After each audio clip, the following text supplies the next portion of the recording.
All right. Good morning, haters. It's me, Jamie Taylor, here with another episode and my favorite attorney, Kendel Grooms. How you doing, buddy? Good. Hey, Jamie. It's good to see you. And we have a guest on the show today. Welcome, Miss Alissa So Pretty. Hey, Jamie. Thanks for letting me be here. Of course, it's good to see you. And this is a friend of mine who was previously a client, become friend. And we all know Kendel. The usual suspects are here broadcasting from the Esplanade, sponsored by American Abstract Title and the greatest law firm in town, Kendel and Grooms.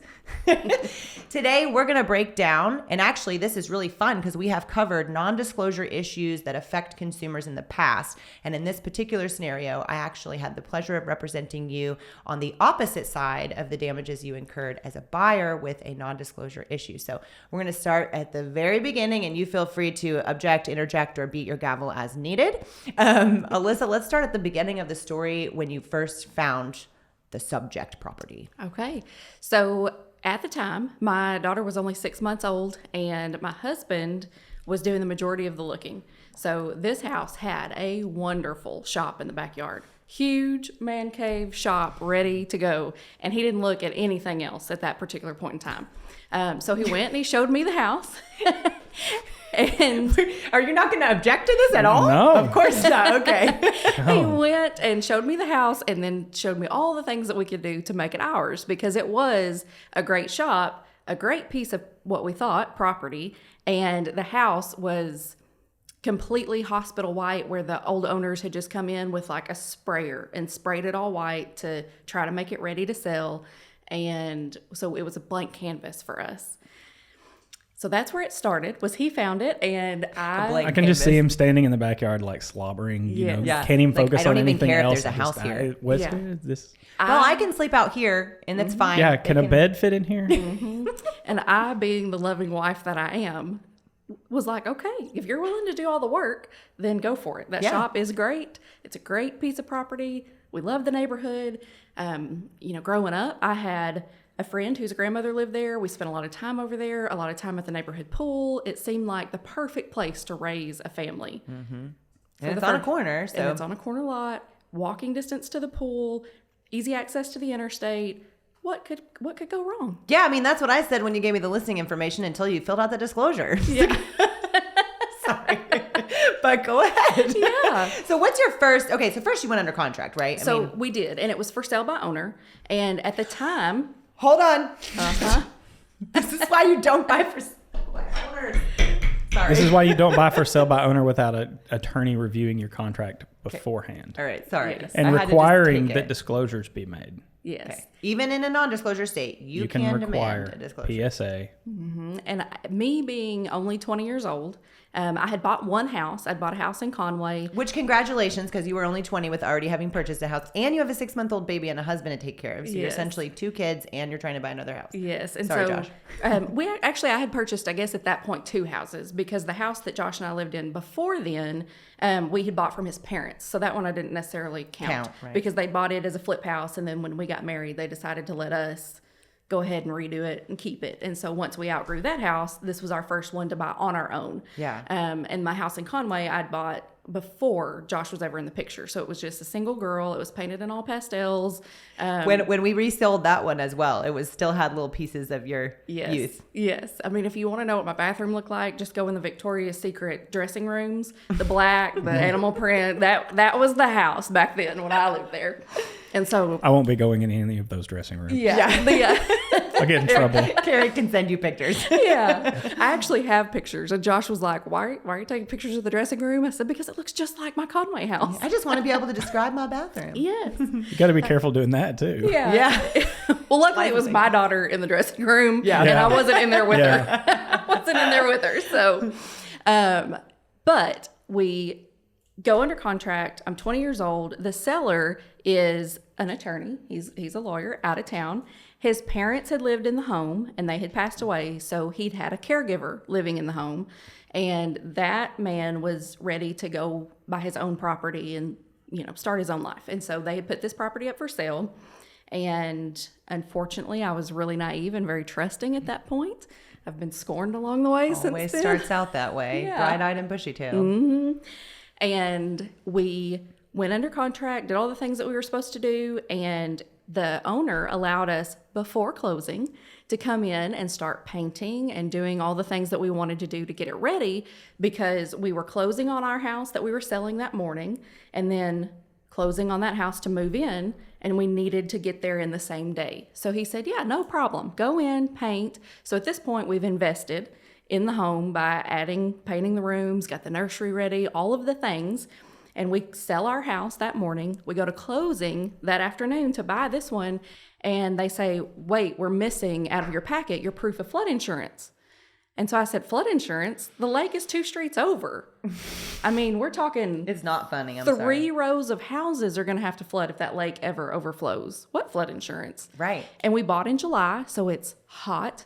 There is no rain. There is no sign of water anywhere. So we go through this process. At that time, the flood insurance was like $900. And while that seems like a lot, 17 for a years year. ago, it was for a year, and we had already invested more than that in preparing this property. And so he let us go ahead and move in that weekend. So kind of him. It's just such a red flag when people are super nice anymore. Yeah, Sorry. it's But terrible. anymore, when people are like, come on in before closing, I'm like, wait, Yeah. well, what are you hiding? Yeah. And so Get totally attached emotionally to this house. Yeah. I mean, Yes. that's that's rude too, to just let you Yes. walk on in and get it ready for your baby at 20 years Absolutely. old, but we'll get back there. Absolutely. And so we go ahead and we move in because we have all of our friends and family that have dedicated their time for that weekend. We get moved in, and when we see the layout at the time, the flood plain on the property was one corner, and we're talking, Teeny too. yeah, they had made a flower bed back there. So there was no Sounds signs. familiar, doesn't it? Yeah, they built it up a little bit and made it look like there wasn't such a problem. That's why it's so great to get to hear this from her perspective, because we have recently settled a case similar. Well, and we talked about this episode a couple of weeks ago of that other case, and in that instance, it was just the corner of the yard was the only part that was in the wasn't supposed to be floodplain. in the flood zone. And honestly, that's not even a flood issue, you know. But anyway, continue. And so that corner of the property, we're like, well, that's never going to be an issue. It's on the opposite side of the shop because, like I mentioned in the beginning, we have this amazing shop out back. It really is amazing. And so we're like, oh, no problem. No worries at all. Not going to be a big deal. Well, fast forward a few years. And at this point, my child is 3-ish because nothing happened. That was in 2006 when we purchased the property. Nothing happened until fast forward to 2009. And then I have a picture of my child on Christmas Eve on her knees praying to God, please, Lord, change the rain to snow so that our house won't flood. Because at that time, we had a crawl space and air vents and ductwork underneath the house, and we were watching the water come up through our air vents on Christmas Eve. With your baby daughter. I Yes. feel so bad for you guys. And you're Yes. probably shocked because you knew that it was in a flood zone, but you thought it was in the corner, and you're probably at this, like, Right. your mind's probably racing with, like, what did we miss? Yes. I mean, never before had it flooded. And of course, everybody passes the blame everywhere. Well, it's this city's fault because of this. It's the dump's fault because they started putting trash over here. It's Trash in the That dumpster. sounds Why is that familiar, everybody's doesn't it? excuse? I don't know. Yeah. Yeah. Man, this is haunting. It's everybody's fault except for the person that didn't disclose it. It sounds familiar. An act of nature, whatever you want to call it. But here we are watching the water come up. And no recourse at that point, No. because going back, you didn't have it really a disclosure because you did for sale by owner. Right. So did you ever ask him, had it flooded when you found out about the flood insurance? Yes. And he said, no, there'd never been any flood issues, but he didn't know if flood insurance was required because at the time that was our big deal. At 20 years old, we'd already brought all that money to put a down payment on the house and to do all the things we had to do. So then add that extra $900. That's Just not tight prepared, for yeah. a 20-year-old. Even despite the investment, for a lot of people, the requirement of flood insurance is a deal killer at the outset, no matter what. Yeah, because they don't want the risk of and the Right. stigma of having to pay or their house flooding. If they Right. have flood insurance, it still doesn't stop Christmas Eve from being Christmas Eve 2009. Right. You know, it's kind of crazy too. A lot of times in your title packet, they have to do the flood certification, and they tell you at the outset in the title commitment whether or not it's in a flood zone. Mhm. They do, and that's what's interesting though is that she wouldn't have gone to look for that. And I'm curious why you didn't see anything about the flood certification until the day of closing. But again, you're not represented by an agent, so it goes back to that whole consumer protectionism thing where like no one's represented, so no one has any ability to do recourse. But Yeah, the common person doesn't know how to read a title commitment or what it even means. Yeah. Andrew, Jamie's don't like, watch what's this a title episode. commitment? What'd you say? I'm committed to the title of the house as well. I want it to close so I can get paid. I'm sorry. Go ahead. And now I know you read every word on every word. contract and every detail. But at the I time, like her. Yeah. all I really understood was, we had this agreement. I'm pretty sure that it came from, a local office store that was just a blanket statement. Here, we make this offer. And he says, yes, I've accepted it. And I put my trust in this stranger because... Well, he's also an attorney, He's so an you're attorney. thinking he's going to be legal. Right. And I was young and he was older and he was kind and he was, very thoughtful about letting our family come in and paint and move Invest early so that you'd be wrapped totally up. Right. So did you ever find out, and this is curious because I don't know that, but I know that when it flooded you guys, it was bad. And we'll talk about that in just a second. But did you ever find out if he had dealt with water issues and just didn't tell them? Okay. No, we Because he never- obviously never told you about that anyway. Right. And we didn't have signs of flooding because after that, and let me disclose, the water never actually came into the house. We ended Crawl up... space counts. Yeah, okay. Still space sounds familiar. Yeah, sounds familiar. So we watched it all She the didn't way. say that when she sold it, though. No. Right. We watched it all the way in the air vents, but it never spilled over. Let me put it that way. We never had to It never replace, got above floor level. Right. Right, We never no had flooring. to replace flooring. We never had to do any of that. The major issue was my husband's prized shop, where all of his stuff then was ruined and flooded and nasty and disgusting and stinky. Water is a force to be reckoned with. And y'all, the picture of this thing when I saw it. Potential mold issues. Oh, bad mold issues. Well, and when you showed me the picture, I mean, there was a reason that I got chosen for this job in the beginning as well. Because 12 I had, years that we had it listed. Yeah. 12 years.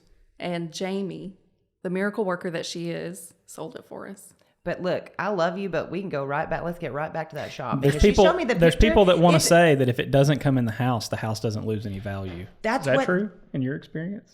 Oh, no, not at all. Yeah. Not so at all. let's talk about that loss in value Yeah. too, because she sat there and waited to get rid of this 12 thing as years. well. I don't think I've ever heard of a 12-year listing. Yeah, and it was through several different realtors, and it changed hands several times. We tried it for sale by owner. Nobody wanted to pay the flood insurance because by that point, once the whole property had flooded and not just that corner, we were paying $2,200 a year for flood insurance, but every potential buyer was being quoted $3,500. And Let's tack on $300 a month to your house payment for Right. nothing. and the worst part is, then you couple it with, why do I need flood insurance? Well, here's some photos of the shop halfway full of water. I mean, you look at the picture of the house and it was like a lake that had a house in it. I mean, so when I saw it, I was intimidated. I was like, I don't know, but what I'll do is look at this from a mathematical economic standpoint and see what that looks like. Yeah, to give you an understanding of the height of the water, my husband is 6'7". He had on waders, and when he was going out there to try to see if there was anything he could salvage, the water started going into his waders, and they're chest high. Well, that's where I come up to on my husband. That's 5 feet. So I would be underwater had I walked out there. That somebody didn't see the need to tell you. Well, and here's the other thing is somebody doesn't feel the need to tell you just a little bit, or they don't disclose the flood thing and you find out day of closing, you're too far in to get out. Right. And I think that that's the part that really consumers are, because you've sold your house, you've got a baby, you have nowhere else to go, you've put all this money into it. And I know just from knowing you and your family, sure, there'd be open doors in your family for you to go to. But when you're that invested in purchasing a property, and you know this from being the attorney over these, they feel almost coerced into closing. It almost feels like you're forcing closing in the sense that, like, what else am I supposed to do? You feel homeless and you have a U-Haul truck full of all of your possessions. Everything that you own in the world is sitting out in that parking lot in that U-Haul truck, waiting for that key at that table. No pressure. Is there a situation, just bringing that up real quick, like what if a buyer in that situation figures it out and she decides she wants to back up right then and there at the closing table? I mean, that's going to get complicated and go to court, right? But could she have recourse enough to have walked away and not have had damages had the disclosure issue been found out prior to closing? It's difficult to tell. There's so many facts that go into it of what you've got. If she was given a copy of a title commitment that listed that it was in a flood zone that at that early stage, Then they could have said you had a chance to read it. and then the inspection period expired and that right to terminate expired, there's a counter argument there. It being a for sale by owner, though, a lot of times there might be some leeway in the court system, but you're not going to have any friends before you go to court. Right. If you end up with them at court. The other part is trying to get out of it. You don't have anybody standing up for you. Like as a realtor, you could go and say like, hey, my client is in this situation, but you can't do it. And like what you just mentioned, all those 10 days, those are in contract standard to the ARA, which are our contracts, which wouldn't have been used because like you mentioned, it was probably a 2-page attorney written purchase and sale agreement. And we did a recent episode on earnest money. There could have been earnest money in your transaction that could have been used to try to say, hey, I'm sorry for your inconvenience. We've just now figured this out. We're at the closing table. You guys keep the earnest money that we put up and we can walk away from this and we can resolve this. Did so they do anything it could have like been that? used for something like that. They didn't offer for us to walk away or anything, but we did have earnest money. And I don't remember all the details about the inspection. I know in the previous home that I had purchased on my own in Conway, I'd had an inspection. However, I don't remember for sure if we had one on this house back then because, like I said, it was our first house that we lived in was a flip house that my in-laws had done. They had done a few of those already. They were prepared for whatever we had to redo and that sort of thing. So, except for an completely unchangeable flood situation, Right. but right. and so I don't know for sure if we had one or not. That's something I can't remember without going back through my documents, and I should have prepared for this and done that, but I didn't. No, I'm glad you didn't because we want to redact as much as possible anyways because it was years ago and now it's been rectified. But what's interesting is the path we had to take to rectify it. Right. Now, fortunately, you were not involved. Now you are. Yeah. But fortunately, you weren't involved, but it was one of those things that took a lot of disclosure. So let's talk about how you were approached about that. I just want to hear what this sounds like. What did I say to you when it was time to list your property? Oh, it was, you need to put every detail, every little thing, every time, as much information as you can. Don't leave anything out because we want to make sure that everybody is completely aware. And that's how we went into it, and probably why it took so long to sell, because we wanted to still get the price we needed at the time and wanted out of it. But we always did disclose in every detail. We're talking pages added to the disclosures. It was not, yes, no, here's the sentence. It was C attached item A, and then pages of Photographs, information. written, And It's going to get crazy in here. And 'cause that's my the record thing. keeping is so And that's the staunch, thing I'm that about to Jamie, get you it. and I've talked about too in this instance of an issue where there wasn't a disclosure, whether it was intentional or not, or whether, and once something is discovered like that or something occurs, that property is permanently devalued. Period. Because The stigma on it. the next person that sells that house one day, they need to make the same disclosure. They need to attach your disclosure to their disclosure and say, here's what we learned when we bought the property. It's not even a stigma at that point. It's an absolute disclosure of something that happened. I guess it is technically defined as a stigma. But it's interesting too. Yeah, this is when you closed on it. So you closed at It'd 18. be permanent. But that property is permanently devalued, and it's probably going to devalue the properties around it as well. And the entire street and a whole cul-de-sac and several behind us flooded as well, to the point to where a family that we know lived over there, and their house flooded so many times that they ended up abandoning it, and the city tore it down and nothing's allowed to be built there anymore.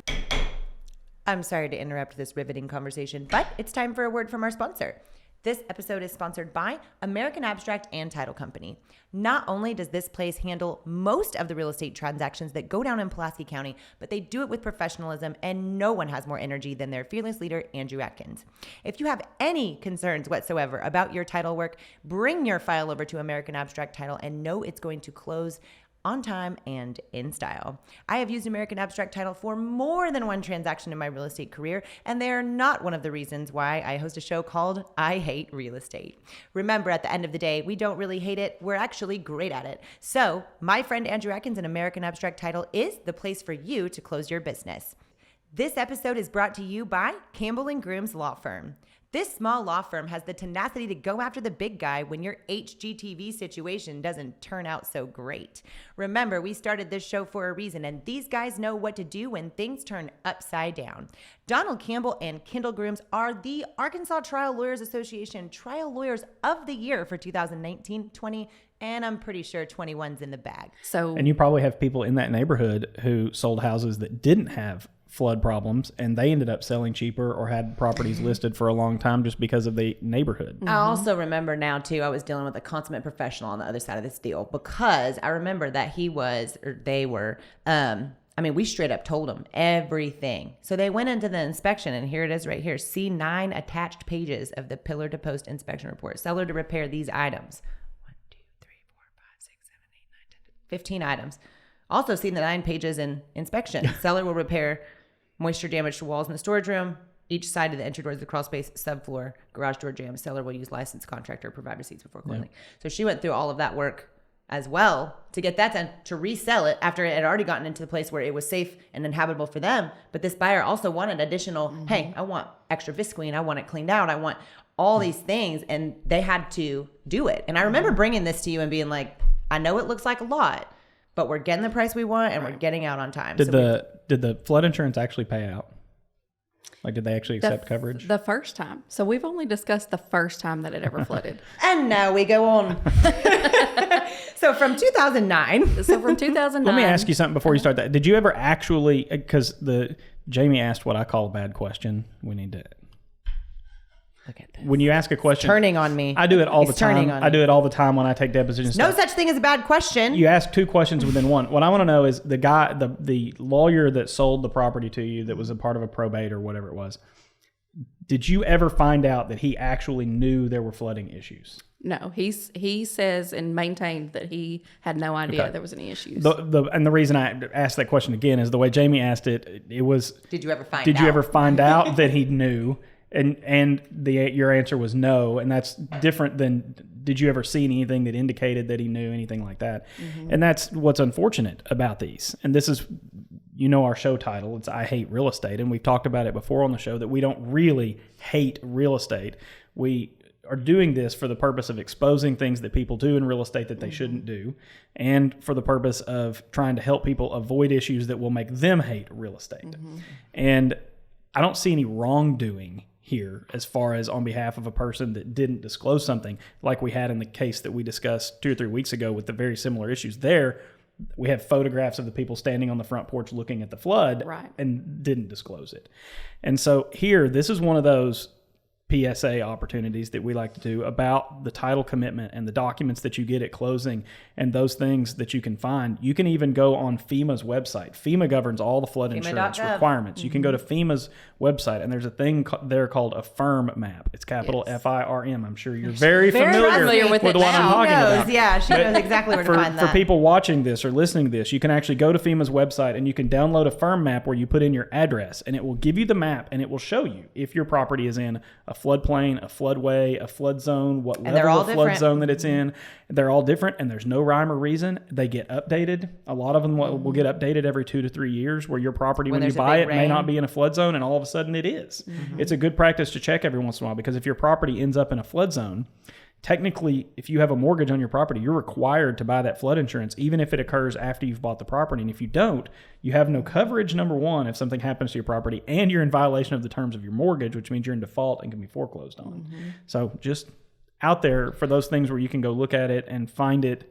And that's just my take from the first part of the story of what I hear as far as what we need to talk about on this show. Yeah, and I agree with that, but I also think that I ask a good question. So, I'm just moving on. I do it all the time, Jamie. I ask questions in depositions, and I go, somebody will give me an answer, and I'll have to go back and go, no, I got to ask it again. I never want to see that happen, because I think every time I've heard you ask a question, I'm like, ooh, I better have that answer. So 2000. But if she claims you got flood insurance claim the first time, so that means there's going to be an ancillary flooding issue. Okay, and this may end up getting cut out of the podcast, but just... we don't cut things out. Just to add to the character of our seller. So maybe there is going to be some wrongdoing. There is some wrongdoing. Just hang we tight. had already closed. We're already moved in. We've already paid our flood insurance, done all those things. On the front of the property, there were huge boulders, huge rocks, because it is in the corner and it's around a curve. And so what those boulders were there for, not only were they pretty, we liked them. Part of the selling point, the rocks belong with the property. Right. There are these huge boulders because people would cut that corner too fast and come into the yard. So they had placed those boulders to keep that from happening. Well, I A little am. bit that of would external do it. obsolescence, Yeah. right? I am in the shower one weekend and I hear this crazy loud noise and I'm like, what is happening? And, you know, I grab my towel, I get out there and I peek through the windows and there is an 18-wheeler trailer truck with heavy equipment. He has sent these men to come and take those rocks. The rocks that we owned that are now part of our property that he's already sold. I don't care if it's a pebble or a boulder. They're my rocks. Don't touch them. Yeah, you can kick rocks, but you're not taking them. Right. That'd be a cool case in Arkansas. Is a rock a fixture on your property? It is. or Arkansas? According write it to down. according to real estate school that I've now been through twice because I don't ever want to go through this again. It is part of the property. See how well educated my clients come out of a situation? If You make like your wonderful- Jamie makes all of her clients go to real estate Yeah. school. That's it. You want to get an education in real estate? You hire me, okay? Yeah. Anyway, except for you. Thank you for the education you provide to me. And so I send my husband out there because, like I said, I was in the shower, so I'm She soaking sent wet. him out there because he's 6'7". Last time she sent him out, he came back wet and waders. Yeah. So. And the men were a little more than rough around the edges, and they said, you know, we don't care what you say, Mr. Seller. Sent us here to get these rocks. He said his wife wants these rocks. She likes them. So Had we're you taking closed them. at this point? We had closed they're at this living point. in it. We had lived in it, if not months, at least weeks. We had lived there for a long time at this point. I'm talking, we moved in July. I'm pretty sure this was the beginning of fall. So months Yeah. had passed. It's definitely been like, it's October, November. So it's, And this was something that he had said in passing that his wife liked the rocks and they may take the rocks. He didn't say, we're going to leave them there for a few months until we're ready for them. He didn't put any of that in the contract, nothing in the disclosures, and then our rocks get taken. So after you might not have bought the house without the rocks either. maybe not, maybe You know? not. We liked the rocks; they were Yeah. cool. Made up for some of the flood insurance. And now, if you purchase these, because my husband is now in landscaping as well, They're expensive. And if you Yeah. purchase these are very expensive rocks. It probably would have paid for by the time I think there was At least three. your flood insurance. Sorry. I think there was 3. I think it probably would have paid for our flood insurance that first year. Yep. Not to mention the craters that it left in the ground, so tall that my small child could fall in them. I mean, it was one of those things, if you didn't see it, you'd break your leg if you stepped off in it. So that meant my husband then had to go get dirt and sod and fill these holes. And we at that point didn't know if there was anything that we could do. So we're like, it's just rocks. We just want to be done with this person. We're just going to let it go. Obviously, internally, I haven't let it go 17 years later, but Let me tell you what. I wish that there wasn't such a short statute on things. Because, but it goes back to that. There was no agent involved either, so Right. you didn't have this paperwork back and forth. And that's one other PSA I'll say. People will say whatever you want them to say in situations, but it's backing that up on paper and putting it in a contract that really outlines whether or not they're going to do it. Because holding their feet to the fire on put it in writing changes it between whether or not I'm going to actually do that. And if you had had that in writing, you would have at least had some recourse that these are my rocks. yeah. People, I think that There was ill intent. the primary, yes, yes. The primary purpose of doing a for sale by owner is to avoid the commission that's paid. I think it's to avoid disclosure and commission, but it's only because I've had so much experience with for sale by owners, and I do this. I'll call for sale by owner. I don't do this anymore. Restate. Used to. When I first got in the industry and was trying to build a network of business, I would call for sale by owners and say, look, I've got a unique perspective on your property because I've worked for the bank, and I look at it from an economic standpoint so I can really see, you know, what's your price that you should be selling. And 90% of the time, if it was a commission-related issue and I could find a way to satisfy the price they needed and satisfy my need for income and my broker was okay with that, then I could serve the need of the client, still earn income, and everybody was happy. But the other for sale by owners, and I'll tell you that almost every single for sale by owner I called, I ended up selling. Except for ones where I'd find out later there was all these issues that they didn't want to disclose. There's previously been mold here. There's serious inspection issues. There's lots of bad things I've seen go on. My tenant won't move out. We've been under trying to get them evicted for 6 months, but I can't get them out. So all that being said, I mean, I go into this wondering now, like what lessons you've learned from that experience, and also like what you have to say about what has transpired here. I think that in this situation, I still think it's different when you have a lawyer involved. I sold my first house for sale by owner because I could. Yeah. I had the right to draft a contract. I had the right to deal with parties. I had the right to act as an attorney and counsel, and didn't have any need to withhold anything from that house. I mean, we invited them to do a property inspection. We didn't do a formal seller's disclosure, but if they'd asked us questions about the property, we would have answered their questions. And we, like you, we let them come in. That we rented back the house from them while our construction was being completed, and we didn't have any issues with them. But I think when an attorney's involved too, though, they have a greater understanding of the law and what their requirements are under the contract. So I can see how it goes both ways, but I think when an attorney's involved, a lot of attorneys will sell their own property because they can, and they have an understanding of that background, be able to do it.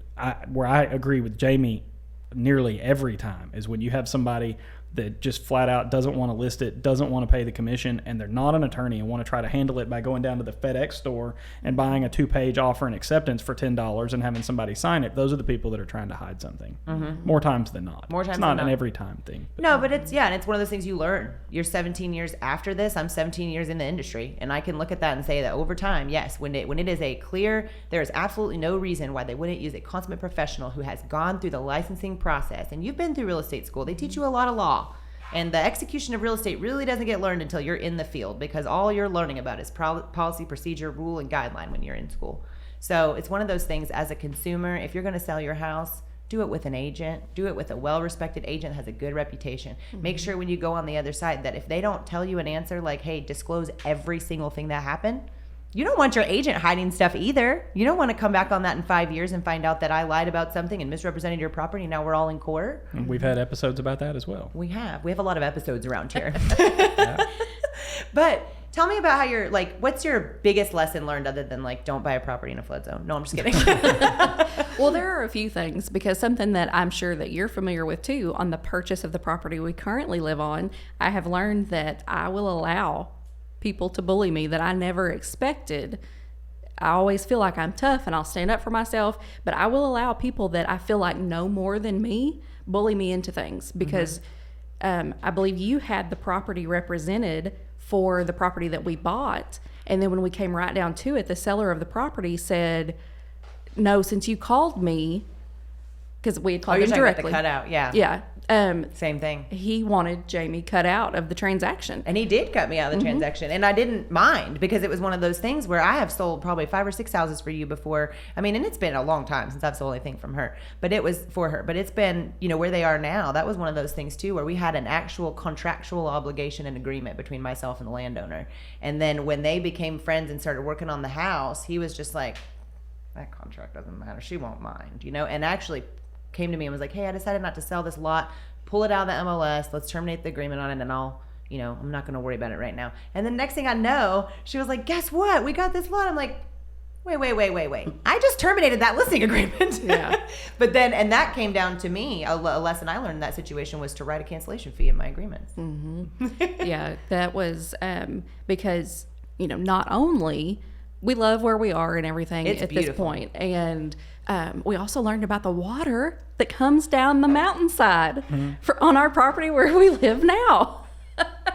However, it is not an issue. There's no flooding, nothing of that nature. It just did take, the proper drainage and all that stuff that. Let me guess, you put that in? We did, because it was not done when the build was done. How long has it been since the build took place, Alissa? The build took place, we moved in the beginning of 2020, so it took place all through 2019. I believe we still have recourse. No. Not on water issues, not on drainage issues no real like estate, that. real estate person either. Right. The movement of water like that in Arkansas is not friendly to a property owner. And fortunately, as long as it's moving. Fortunately, it has been something we were able to remedy. It did cost us during the build, because they opted more groundwork. It was land that he was so familiar with and had hunted and knew it like the back of his hand. However, when we start building, we had to bring in $20,000 worth of fill to lift the property up, so that the water then wouldn't be an issue. It's interesting you wouldn't know that until after. Right. Especially since you've hunted that since you were a young boy and so familiar with that land. Well, now, and that's the thing, is you've been through real estate school twice, and you have had the run of the gamut with experience. Yes. So now you're at the point where you could really, at this point, don't mess with this one. Yes. You see? And plus, you're in your forever home anyway. I have learned lessons. Don't buy a property from her or sell her a property, right? No, don't. Unless you are really good at it. Right. Unless it's me. No, The lessons learned, I won't allow myself to be bullied like that anymore. I'm going to make sure that if it's something that I want, that's a deal breaker. Yeah. At the time, we thought, we love this piece of land. It's I think it's the second biggest, but it's the first lot. It's the widest piece of land. All the others are long, skinny, up the mountainside. So we have the biggest part. We wanted that so bad that we let it cloud our judgment. Well, now financially, that lesson has been hard enough that I understand I'll walk away from this deal, because for the extra 20 I'm going to put into this land, I can go find a few more acres somewhere else, and it'll be just as beautiful, and we'll make it our own, just like we have this. Yeah. So that was definitely a hard lesson learned. And then just making sure that every sentence of every contract, and not be afraid to ask questions. If I don't understand a line or a sentence, if I can't get the answer that I feel like is satisfactory by me just looking the words up in the dictionary, if it's something that I don't understand or that is out of my league as far as education wise, I will find the professional, and I will make sure that, I go under contract with them to make sure that they have recourse and understand that whatever they tell me, they're going to have to be able to prove that in court, provide that information. If I'm not the expert on it, I'm going to find the expert from this point forward. And thankfully, I have Jamie now. So, well, and I was actually in the back of my mind thinking, who else has worked a lot with her is Jake, because Jake and I are like kind of like the dream team, because you've got two fully licensed appraisers with broker's licenses. Right. So we really kind of see it from both sides. And he was one I brought in as well on one of your houses that was a little more complicated for me to get to, because it was like way down in Saline and back and forth. Point is, it was another opportunity where, and there's been several houses that there were no issues with, that were able to list and sell very quickly. But you brought up a good point. The professionalism of your agent and your person, and knowing that they understand whatever encompasses the entire industry. I mean, with home inspections too, I use the very best there is. And when it comes down to a home inspector, if they can't answer questions quickly, if they aren't willing to walk through their agreement with me, if they can't explain everything that they're going to do start to finish, I'm not hiring them. And so I'm really glad that you learned that lesson. I'm also grateful for the trust and kindness that you've shown me over the years. And thank you for coming on the show to tell your story, because not everyone wants to come out and tell the whole story. But now you have a beautiful home. You guys are happy in your little home with the red doors that I can't get out of my head. Kendall, you have any advice for Alissa before we go, or you think she's learned enough? She's probably learned enough. She probably knows more about real estate than I do at this point. Yeah, well, she's a great help. She did make another good point too. We say it all the time that you can't get into a bad deal that you don't sign the contract on. You can't do it. You made a great point of even looking things up in a dictionary. If you don't understand it, don't just assume that someone's drafted a contract that's going to work out for you, because that's not always the case. It takes one line of misunderstood words to ruin your life. It is. You can. That's very, very true. I've seen it many times. One word can ruin it. Yeah. We talked about earlier off the show the word reasonable. I hate the word reasonable. Sorry. Lawyers use that all the time. Some people are because unreasonable, lawyers, but they think they're reasonable. Lawyers use that all the time because that's the law in some instances, is the word reasonable. And what's reasonable to me, you, anybody in here, a judge, is totally different. Yeah, I'll tell you what. But that deal about understanding a contract, and if you don't enter one, if you stand up for yourself and you don't sign one just because you think, hey, my family's going to be disappointed if I don't buy this property or this house and this one's available and we like it. If someone's demanding terms that you don't want, don't understand, you're afraid that something in it could go wrong for you, don't sign it. There will be another opportunity. Yeah. And, we do have an outro on this show all the time that I like to say, and I'll get there in just a second. But at the end of this, making sure that you cross every T and dot every I, in the sense of getting inspections, getting ancillary inspections, asking questions. If it's me and I have a shadow of the doubt in my mind, I'm calling an attorney. So I'm going to call Campbell and Groobs. And we do have a flood certificate. That's a good law practice. Sorry. But we have Sorry, Dawn. We have a flood certificate and get those now on properties. That was something, of course, you have to pay extra for. It's not cheap. The survey, the flood elevation, all those things. But you are so good to go at that point, and Maurice Taylor will appreciate this shout out, because a survey, if you do not get a survey on your property and you're wearing somebody else's survey, he always says, like wearing someone else's underwear, you don't know where they've been, you're just wearing them around. Same thing with your survey. Something can change on your land, it's over. Well, that was a riveting, exciting story. Thank you so much for coming to share it with us. I think we're good to go. So, the gavel is going to speak, right? I guess. She knows what she's doing. No for sale by owners. That's right. No for sale by owner. FSBO, no. You have a right to a property disclosure if you're doing a FSBO, demand it. Demand a property disclosure. Demand a property disclosure, and then at least you can hold their feet to the fire and use an agent. All right, haters, the gavel has spoken. Thanks for tuning in to another episode of I Hate Real Estate. Be safe out there, and remember, for your protection, get a home inspection. See you next time.